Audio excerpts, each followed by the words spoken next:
Армысыздар, сіздермен киномен. Бүгін біз «Цветок в пустыне» деген фильмге шолу жасаймыз. Бұл фильмнің желісі өмірден алынған. Видео басталмас бұрын арнаға жазылуды ұмытпаңыз. Өйткені 90%-дан астам көрермен арнаға жазылмаған. Мен үшін әр көрермен маңызды. Жазылып болсаңыз, біз бастаймыз. Сомалидегі 13 жастағы қойшы қыз Варис Терие. Оның шешесі тапаға нан пісіріп балаларына таратып беруде. Варис інісіне оны ешқашан жалғыз қалдырмауға вәде береді. Бойжеткен Варис Лондон көшелерімен келеді. Ол сәнді дүкенге кіріп көптеген әшекей бұйымдарды тағып алады. Сатушы қыз оған келіп күзетшіні шақырамын дегенде қашып кетіп әжетханаға тығылып қалады. Әжетханада ол төлқұжатына күлімсірей қарайды. Жылап кірген сатушы қыз есігін жаппай отырған Варисті тағы кездестіреді. Ол бұл елде тұрғанына 6 жыл болғанына қарамастан тілді жақсы білмейді. Ол лифтіге қашып кірген ағылшын қызының соңынан қалмайды. Мерилин оның соңынан қалмай келе жатқан бір түрлі қыздан қашып кеткісі келеді. Кеш бата Варис жалғыз қалады. Бір картонды алып далада түнеп, қыз қоқсықтан тамақ тауып жейді. Ертесіне ол тағы сол қызды автобуста көріп тағы соңынан қалмайды. Мерилин жалғыз қалған кір қожалақ қызға жан ашып, үйінде түнеп шығуға рұқсат береді. Бірақ администратор қаңғыбас қызды өткізгісі келмейді. Ауа райы бүгін жаңбырлы дегенде, оған жан ашып өткізуге келіседі. Варис қатты қуанып Пушпидің қолын сүйіп, оны ана деп атайды. Мерилин ұйықтап жатқанда Варис үйді жинап, оған кофе жасап береді. Ағылшын қызы Вариске бір мекен жай беріп, жұмысқа алады деп жіберіп, күртешесін кигізеді. Дәлізде қызды ұнатып қалған Нилді кездестіреді.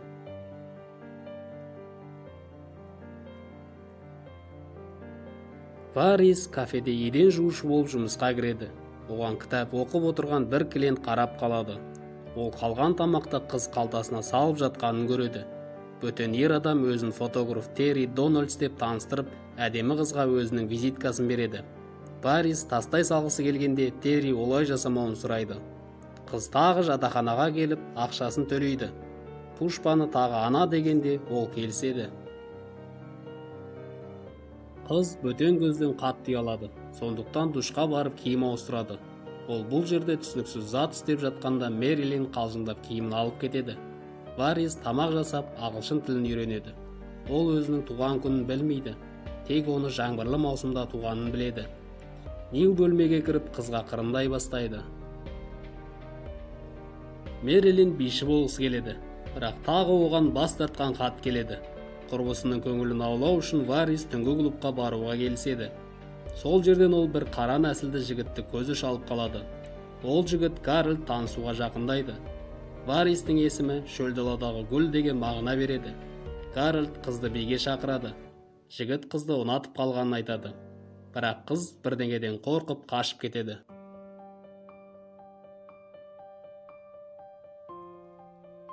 Бөлмеге келіп, ол кіре алмайды. Мерилин бір жігітпен ойнас құрып жатыр. Жақсы қыз олай жасамайды. Тек сүндеттелген қыз жақсы қыз дейді. Мерилин оны түсінбей көрсетуін сұрайды. Варис іш киімін шешіп көрсетеді. Мерилин жылап тұрып, олар бәрін кесіп, тігіп тастаған ба деп сұрайды. Варисті бұлай оған бар болғаны 3 жасында істеген. Тек оған емес, сіңілілеріне де солай жасағанын айтады. Құрбысы әжетханада неге көп отыратынын түсінеді. Мерилин ол жердің негізінде қалай болу керек екенін көрсетеді. Әйел болу үшін олай жасауың міндетті емес. Бұл жерде ешкімге олай жасамайды дейді. Терри Вариспен тағы сөйлеседі.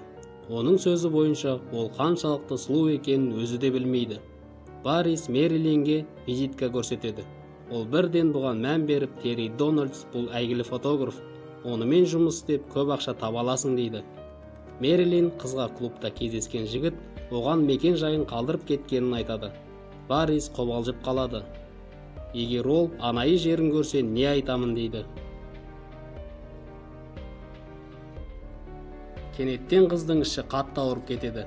Мерилин оны ауруханаға апарады. Гинеколог қыздың мүшесін көріп таң қалады. Мен сізге бұрынғы қалпыңызды қайтара алмаймын. Бірақ бұл сізге ауыртпалық әкелмейтіндей емдеп бере аламын дейді дәрігер.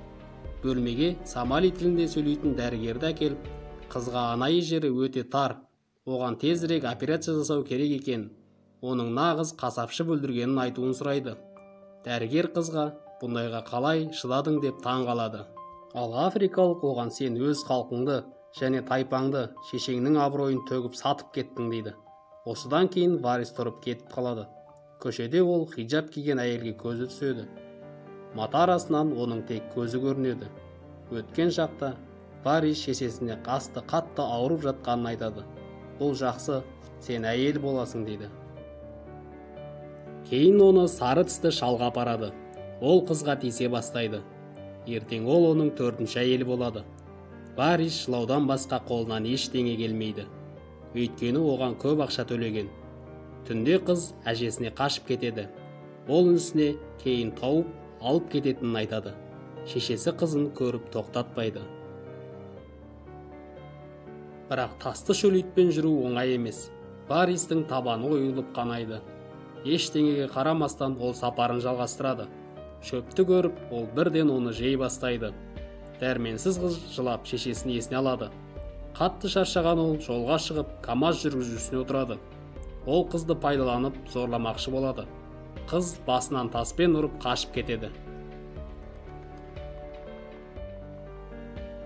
Ол әжесіне әрең жетіп, аптыға тамақтанады. Әжесі бұндай қауіпті сапардан келген бала өмірден мүмкіндік алуы керек дейді. Әжесінің жағдайы жақсырақ, өйткені ол да кішкене кезінде басқа адамға тұрмысқа шығу үшін қашып кеткен. Жақсылап ойланған Варис ауруханаға қайтып барады. Оған ота жасайды. Кейін Варис атақты фотографқа келеді. Ол қанша төлейтінін сұрайды. Өйткені ол жақсы өмір сүргісі келеді. Терри қызды түсіре бастайды. Әрбір жарықтан қыздың көзі жұмыла береді. Фотограф оны шыдамдықпен ойын басқаға аударып үйретеді. Суреттерін алып Варис модельдер агенттігіне барады. Подиумда жүре аласың ба дегенде, қыз әрине, мен Магадишке дейін жаяу барғам дейді. Қыз өкшелі биік аяқ киім кигенде жүре алмайды. Люсинда Варис неге бұндай үлкен киім кигенін түсінбейді. Бірақ тыртықтарын көріп қызды түсіне бастайды. Көптеген қыздар арасында оның бәсі жоғары. Себебі Дональдсонның өзі қызды мақтаған. Фотосессиядан кейін Люсинда Вариске оны жарқын болашақ күтіп тұрғанын айтады. Алдымен Париж, сосын Америкаға барамыз дейді. Сол уақытта Мерилин би тобына түсуге ынталанып жүреді. Бірақ оның басқа қыздар жанында мүмкіндігі аз екенін түсінеді. Варис оған Гуччидің қымбат сағатын сыйға береді. Үлкен подиумда жүру үшін оған әдемі жүріп үйрену керек. Жатақхана дәлізінде жүріп үйренуге Мерилин көмектеседі. Кенеттен қатты ашулы Люсинда келіп Варистің заңсыз жүргенін айтады. Оның төлқұжатының берілген уақыты өтіп кеткеніне 6 жыл болған. Енді оны жер аударып жібереді. Кенеттен Нил зерлеп тұрып қызға үйленуге ұсыныс жасайды. Үйленсе барлық мәселе шешіледі. Бірақ олай жасаудың қажеті жоқ. Өйткені Пушпа төлқұжат жасайтын адамды біледі. Варис Парижге Джонни Депптің кешіне бару үшін дайын тұр. Бірақ әуежайда оны полиция ұстап алады. Камерада отырып қыз әжесін оның Англияға жұмыс істесін деп жібергенін есіне алып отырады. Қыз көзіне жас алып отанымен қоштасады. Ол інісін қалдырып кетеді. Әуежайдан оны Сомали елшілігіне алып келеді. Ол кішкене бөлмеде тұрып, күні бойы үй жинайды. Ағылшын тіліне оны ешкім үйретпеді. Солай 6 жыл өтіп кетеді. Сол уақытта Сомалиде мемлекеттік төңкеріс болады. Елшілікке елге қайтуға бұйрық келеді. Бірақ Варистің қайтқысы келмейді. Тығылып тұрған төлқұжатын алып, Лондон көшелерімен кете барады. Вариске кепіл ақша беріп шығарып алады. Сондағысы жарты жыл ішінде бір мөр қойғызса, босқын атағын алар еді. Ал қазір оның уақыты шектеулі. Әр апта сайын белгі салып отыру керек. Бір рет тәртіп бұзса, оны отанына қайтарады. Үлкен экранда Варис түскен жарнамалар көрсетіледі. Люсинда ашулы, бірақ Варис оның жақсы адвокатқа берген ақшасын артығымен қайтаратынына сенімді. Пушпа қызды жаман жағдайға түсіргеніне өкінеді. Вариске жұмыс істеу керек, сондықтан ол тұрмыс құруға келісім береді. Нил қызға тиіспеуге уәде береді, бірақ бұл Мерилинге ұнамайды. Нил, олар бір үйде тұрып, бір төсекте жатуға міндеттіміз дейді. Кез келген уақытта тексеріс келіп қаладымыз. ерлі-зайыпты міндеттерін атқарады. Студияда үлкен команда жұмыс жасайды. Терри келіп бәрін шығуын сұрайды. Жылнама үшін жалаңаш суретке түсуі керек. Қыз оның айтқанын істейді. Суретші егер бұл бәрі жақсы шықса, бұл оның өмірін өзгертетінін айтады. Варрис маманға сенеді.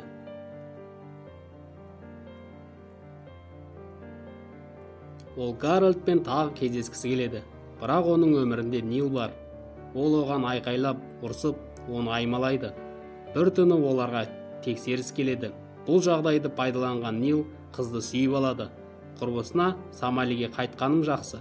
Тағы бір жыл Нилмен қалай тұратынын ол білмейді. Енді ол жігітпен бір төсекте жатуға мәжбүр болады. Ал жігіт қызға қатты құмартады.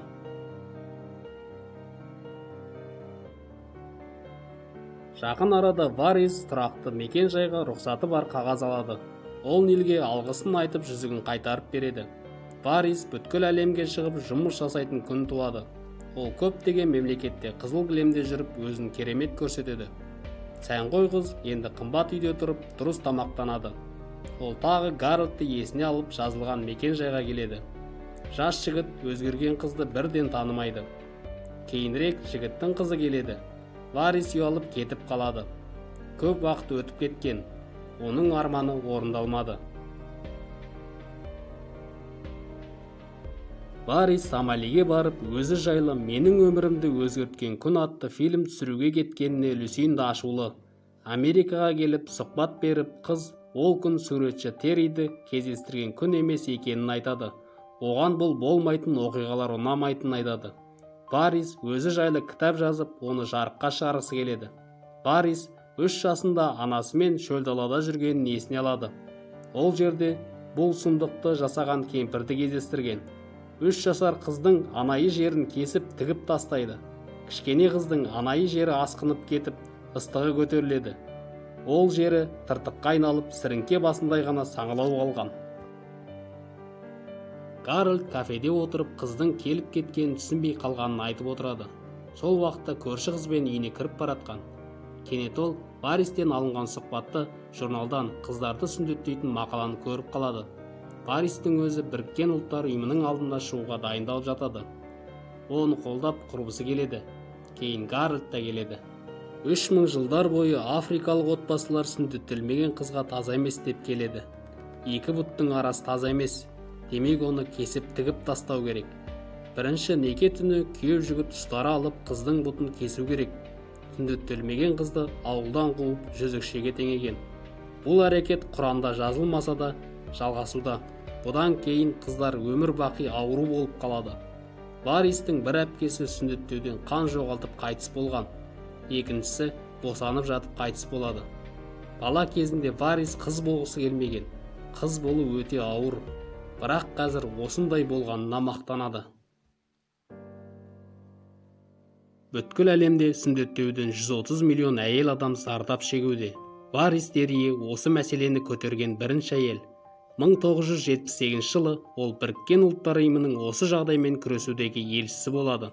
Содан кейін қыздарды сүндеттеуге көптеген елдер тыйым салынады. Бірақ қазірге дейін күніне 6000-нан астам қыз зардап шегуде.